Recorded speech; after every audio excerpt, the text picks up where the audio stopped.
Continuamos, esperamos ya terminar. Continuamos con la audiencia de nulidad, el incidente de nulidad. A mí me han dicho que no existe procedimiento de nulidad en el modelo mexicano. Y si nosotros comparamos nuestro Código Nacional de Procedimientos Penales con cualquier otro código de Latinoamérica, nos vamos a dar cuenta que es cierto. Casi todas las codificaciones tienen un capítulo sobre los incidentes. A veces introduce incidentes y excepciones, y entonces tenemos el procedimiento propio de cómo presentar un incidente, por escrito ante el juez en razón de una nulidad, en razón de una excepción, o en su defecto, cómo presentar un incidente en la audiencia. Es muy importante tener el concepto de incidente, porque el incidente hace referencia a lo incidental o accesorio. Me gusta más es lo accesorio, que no es lo principal. No es que no sea importante, no, sino que lo accesorio de una casa, lo accesorio de un aula, lo accesorio distinto a lo principal. Cuando nosotros estamos resolviendo la nulidad o una excepción, estamos resolviendo lo accesorio.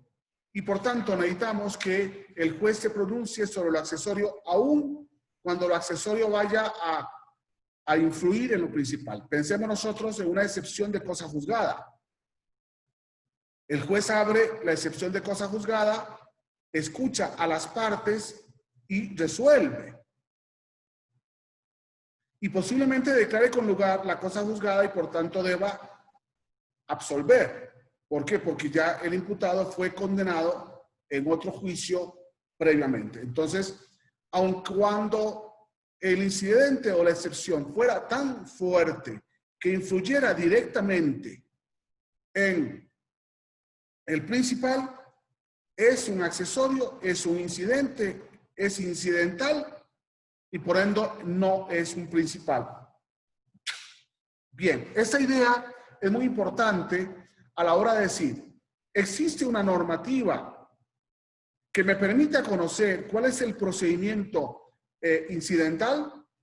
No existe un procedimiento incidental, no existe un procedimiento ordenado, sistemático para el incidente. Esto es interesante. Pero hemos traído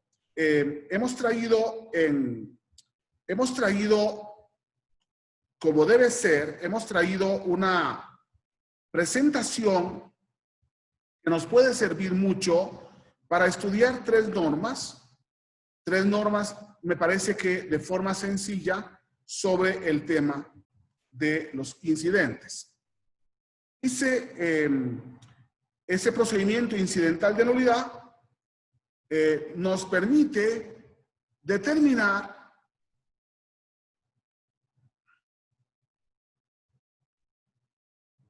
en primer lugar el artículo 52 sobre las disposiciones comunes.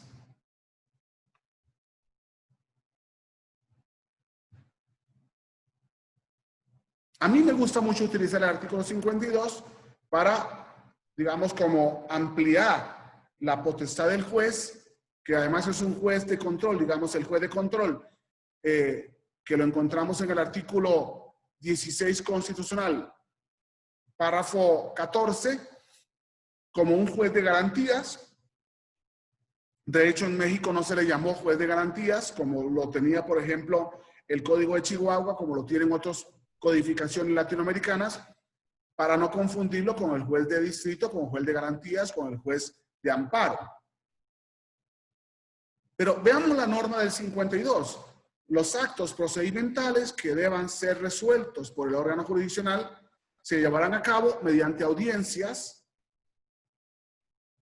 ¿Quieres que el juez te resuelva. Llámalo a audiencia. Convoca audiencia y posiblemente cuando las partes convoquen al juez, el juez cita audiencia a todas las partes y les escucha respetando el principio de contradicción. Pero además, las cuestiones debatidas en una audiencia deberán ser resueltas en ella. Esta es la primera idea que nos puede servir respecto a las audiencias en el juicio o las audiencias fuera de juicio. Si nosotros vemos este caso, vamos a enfrentarnos a una realidad que me parece muy bonita. Vamos a encontrar a un posible sospechoso. Vamos a encontrar una lancha, la lancha en la que se disparó, y vamos a encontrar que el mismo sospechoso, la misma persona que dispara, comete el error de disparar a ráfaga y dispara contra el piloto de la lancha, con lo cual deja la lancha y tira el cadáver del piloto o chofer o piloto de la lancha.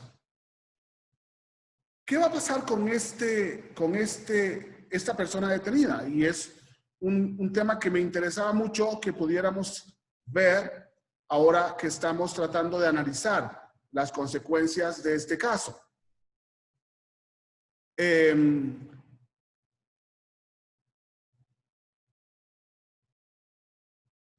Créanme que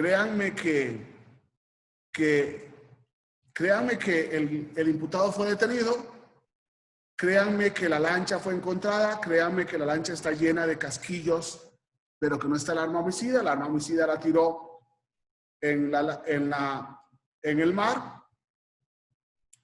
Y vámonos a la detención. Vámonos a la detención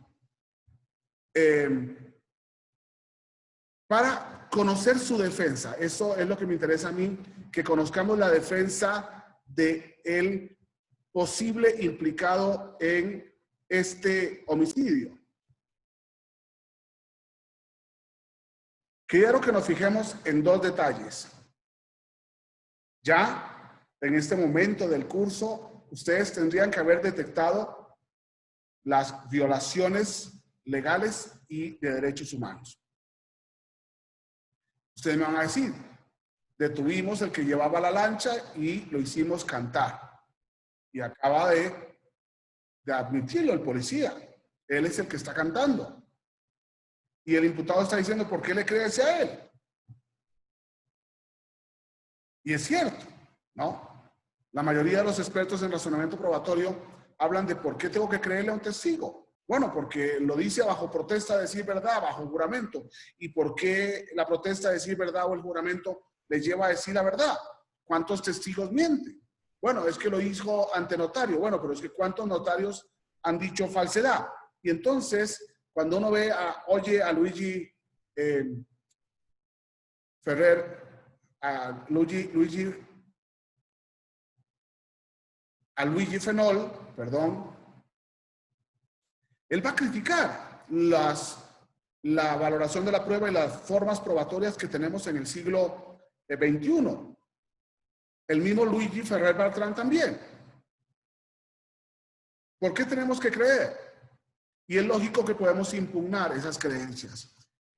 Pero una persona que es detenida con un bote robado es imputado en México y tendríamos que haberle dado el derecho de abstenerse de declarar, de negociar y el abogado defensor. Aquí tenemos una primera nulidad a la que nos vamos acercando. Pero la más importante es que el oficial de policía, ante el menor de edad, que es un niño, lo lleva a la policía, lo pone a ver fotografías y el niño cuando ve al imputado se orina de miedo y con eso el oficial de policía detecta que ya sabemos quién es y sin que haya una detención en fragancia y sin que haya una orden de aprehensión, llevemos CSI al sistema acusatorio mexicano, va y lo detiene con la policía sin orden de aprehensión y ya está. Lo tenemos detenido. ¿Y por qué lo tenemos detenido? Porque el otro detenido que estaba en el bote, que no es el muerto, sino que es el que llevaba el bote,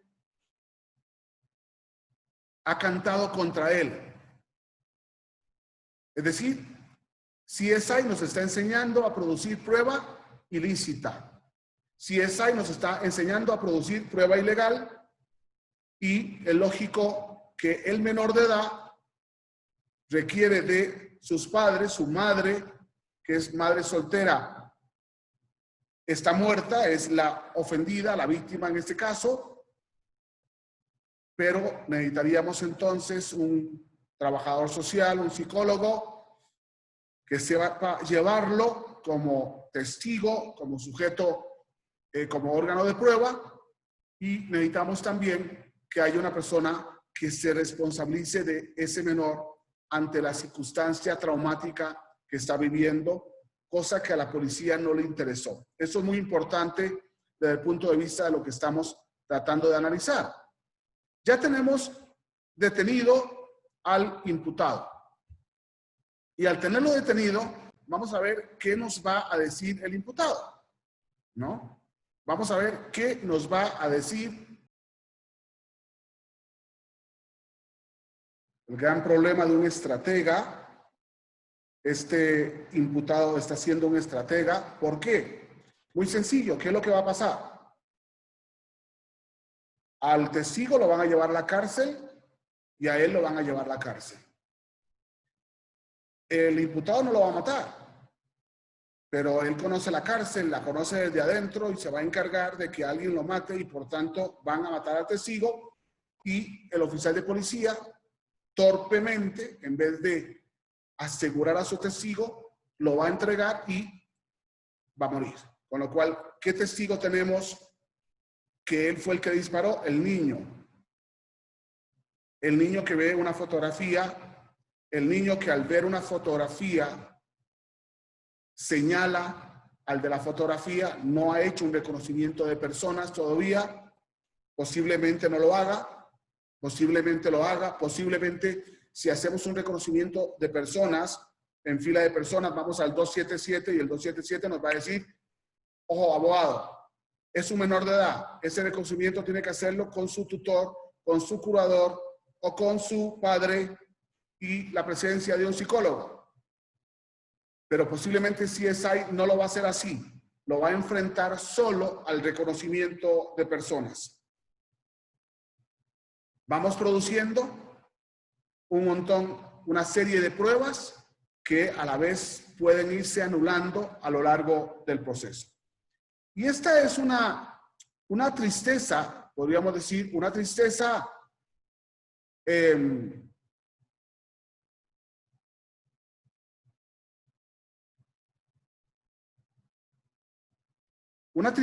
de seguir los modelos al sistema de Estados Unidos. Y por eso nosotros tenemos que pensarlo dos veces. Yo discuto mucho con un amigo mío sobre, a mí no me gusta, México no tiene una policía preparada para hacer de preventiva y después de represiva. La policía la policía preventiva, el primer respondiente es en mucho el primer sospechoso y por tanto entonces tenemos que saber proceder. Aquí estamos actuando con una policía técnica científica que va cometiendo errores. Con mayor razón los podía cometer la policía preventiva. Son ideas que tenemos que saberlos trabajar y que nosotros le hacemos un gran bien a México si aprendemos a anularlos y los jueces, aunque tengan que poner en libertad a un imputado, a un delincuente, tienen que saber proteger los derechos. ¿Por qué? Porque así logramos que tengamos tarde o temprano un proceso de más calidad y no un proceso lleno de errores por culpa de los autores, de los investigadores o de la policía, etcétera. El gran problema, ¿no? Entonces, es muy importante cuando nosotros estamos trabajando el caso, recordar que además,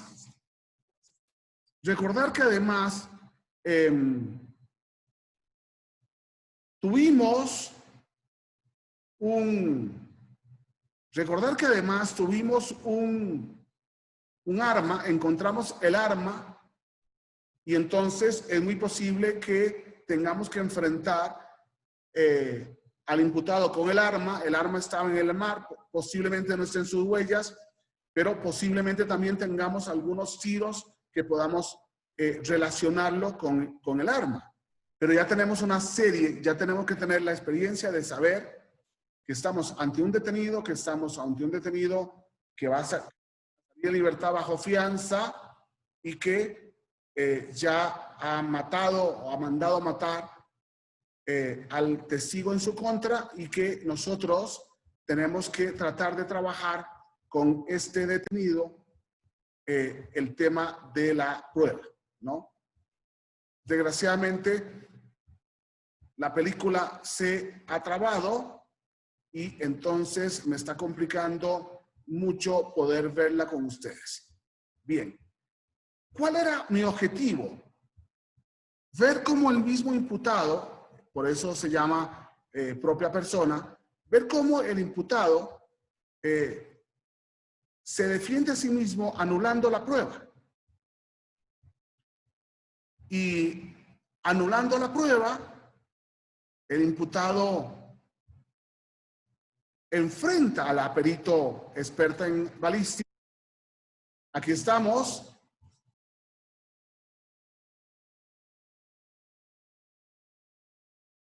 Hay muchos abogados hoy en México que dicen que cuando se cierra la investigación no se puede seguir investigando. No es cierto. Una investigación no termina nunca, aun cuando termine, aun cuando se cierre. El cierre de la investigación es un tema, el cierre de la investigación es un tema ordenatorio.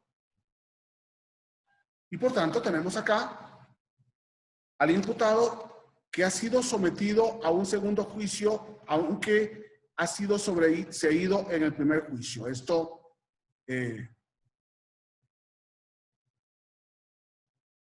puede preocuparnos.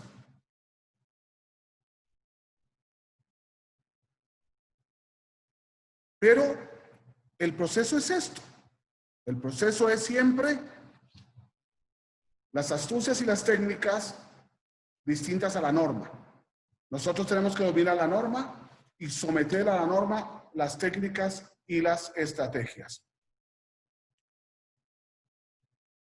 Y es lógico entonces que con ello vamos a poder proceder a cerrar esta primera parte, que es el artículo 63, que nos dice: las resoluciones del órgano jurisdiccional serán dictadas en forma oral con expresión de sus fundamentos y motivaciones, quedando los intervinientes en ellas y quienes estaban obligados a asistir formalmente notificados de su emisión, lo que constará en el registro correspondiente. Ustedes han visto hoy a la juez resolver oralmente y notificar y ejecutar, tanto respecto al imputado como respecto al testigo, y acabamos de verla de nuevo resolver respecto al imputado que queda detenido por una segunda causa.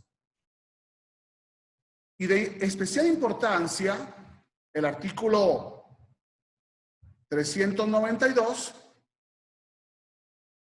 que establece que incidentes en la audiencia de juicio, los incidentes promovidos en el transcurso de la audiencia de debate se resolverán inmediatamente por el tribunal de enjuiciamiento, salvo que por su naturaleza sea necesario suspender la audiencia. Las decisiones que recayeren sobre estos incidentes no serán susceptibles de recurso alguno. Termino esta parte para ya entrar al juicio oral. Termino esta parte esperando que haya ido sumando el conocimiento en cada uno de ustedes. Termino esta parte esperando que hayamos aprendido y que estemos aprendiendo en esa audiencia en donde se dan detenciones en media audiencia. Nosotros hemos formalizado la audiencia. Yo le he preguntado a los fiscales cuántas veces has pedido la detención de un imputado en la audiencia. Nunca. Le tenemos miedo a la audiencia como si fuera un salón de hielo. Y podemos ir trabajando todo esto. Nos preparamos para ver el segmento ya relacionado con el incidente de nulidad en juicio. Muchas gracias. Nos vemos pronto.